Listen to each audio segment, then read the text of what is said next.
guriga ha ka soo tilaabin ha gudin suuqyada dhexdooda gacmaha saabuun ku mayr sankii afka gacan ka dhowr haddii shaki uu ku galo dahaar geliyo ku geyf salaanta dusha gudoon xabadka ruuxna yuu ku gelin gacmaha ayaan lagugu taaban ganjeelada iyo darbida gidaarada ha ismarmarin ama se gacmo dhaqa markaba goobaha dadka badan ka bayr gudoonkii caafimaadku fariimaha gaaban iyo gargaarsiintay wadaan qalbiga geliyo ku dhaqan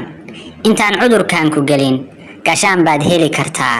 go'aankana adaa iskale naftiis gabe ha isku noqon astaamaha lagu gartiyo gadiisa haddaad dareento ka gaar goobaha dawada dadkana gooni uga baxo isgaar yeel intii ayaana si aadan u sii gudbinin xanuunkan gabagabeeye